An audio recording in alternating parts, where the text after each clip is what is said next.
नमस्कार शेतकरी बांधवांनो, बाजारभाव माहिती या यूट्यूब चॅनलवरती आपल्या सर्वांचं स्वागत आहे.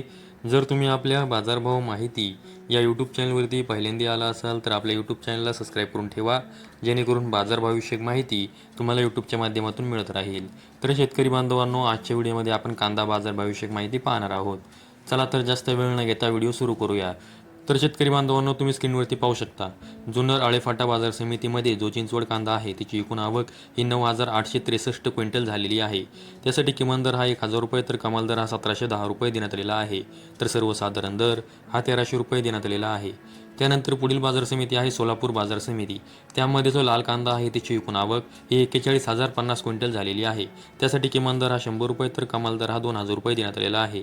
तर सर्वसाधारण दर हा 850 रुपये देण्यात आलेला आहे. त्यानंतर पुढील बाजार समिती आहे येवला अंदरसूल बाजार समिती. त्यामध्ये जो लाल कांदा आहे त्याची एकूण आवक ही 15,000 क्विंटल झालेली आहे. त्यासाठी किमान दर हा 250 रुपये तर कमाल दर हा 1,300 रुपये देण्यात आलेला आहे. तर सर्वसाधारण दर हा 1,100 रुपये देण्यात आलेला आहे. त्यानंतर पुढील बाजार समिती आहे लासलगाव बाजार समिती. त्यामध्ये जो लाल कांदा आहे त्याची एकूण आवक ही 26,322 क्विंटल झालेली आहे. त्यासाठी किमान दर हा 700 रुपये तर कमाल दर हा 1,491 रुपये देण्यात आलेला आहे. तर सर्वसाधारण दर हा 1,260 रुपये देण्यात आलेला आहे. त्यानंतर पुढील बाजार समिती आहे लासलगाव विंचूर बाजार समिती. त्यामध्ये जो लाल कांदा आहे त्याची एकूण आवक ही 8,500 क्विंटल झालेली आहे. त्यासाठी किमान दर हा 500 रुपये तर कमाल दर हा 1,382 रुपये देण्यात आलेला आहे. तर सर्वसाधारण दर हा 1,225 रुपये देण्यात आलेला आहे. त्यानंतर पुढील बाजार समिती आहे नागपूर बाजार समिती. त्यामध्ये जो लाल कांदा आहे त्याची एकूण आवक ही 2,000 क्विंटल झालेली आहे. त्यासाठी किमान दर हा 1,000 रुपये तर कमाल दर हा 1,500 रुपये देण्यात आलेला आहे. तर सर्वसाधारण दर हा 1,375 रुपये देण्यात आलेला आहे. नागपूर बाजार समितीमध्ये जो पांढरा कांदा आहे त्याची एकूण आवक ही 1,780 क्विंटल झालेली आहे. त्यासाठी किमान दर हा 1,500 रुपये तर कमाल दर हा 2,000 रुपये देण्यात आलेला आहे. तर सर्वसाधारण दर हा 1,875 रुपये देण्यात आलेला आहे. त्यानंतर पुढील बाजार समिती आहे नाशिक बाजार समिती. त्यामध्ये जो पोळ कांदा आहे त्याची एकूण आवक ही 2,920 क्विंटल झालेली आहे. त्यासाठी किमान दर हा 500 रुपये तर कमाल दर हा 1,701 रुपये देण्यात आलेला आहे. तर सर्वसाधारण दर हा 1,300 रुपये देण्यात आलेला आहे. त्यानंतर पुढील बाजार समिती आहे पिंपळगाव बसवंत बाजार समिती. त्यामध्ये जो पोळ कांदा आहे त्याची एकूण आवक ही 22,050 क्विंटल झालेली आहे.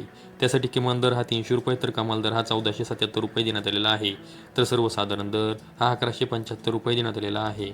त्यानंतर पुढील बाजार समिती आहे पुणे बाजार समिती. त्यामध्ये जो लोकलचा कांदा आहे त्याची एकूण आवक ही 14,879 क्विंटल झालेली आहे. त्यासाठी किमान दर हा 500 रुपये तर कमाल दर हा 1,500 रुपये देण्यात आलेला आहे. तर सर्वसाधारण दर हा 1,000 रुपये देण्यात आलेला आहे. त्यानंतर पुढील बाजार समिती आहे कोपरगाव बाजार समिती. त्यामध्ये जो लाल कांदा आहे त्याची एकूण आवक ही 7,472 क्विंटल झालेली आहे. त्यासाठी किमान दर हा 400 रुपये तर कमाल दर हा 1,256 रुपये देण्यात आलेला आहे. तर सर्वसाधारण दर हा 1,125 रुपये देण्यात आलेला आहे. त्यानंतर पुढील बाजार समिती आहे संगमनेर बाजार समिती. त्यामध्ये जो लाल कांदा आहे त्याची एकूण आवक ही 9,384 क्विंटल झालेली आहे. त्यासाठी किमान दर हा 150 रुपये तर कमाल दर हा 1,700 रुपये देण्यात आलेला आहे.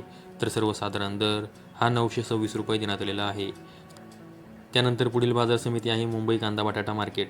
त्यामध्ये एकूण कांद्यांची आवक ही 9,412 क्विंटल झालेली आहे. त्यासाठी किमान दर हा 900 रुपये तर कमाल दर हा 1,700 रुपये देण्यात आलेला आहे.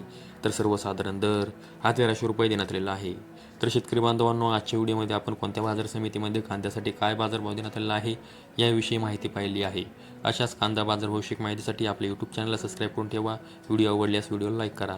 संपूर्ण व्हिडिओ पाहिल्याबद्दल सर्व शेतकरी बांधवांचे धन्यवाद.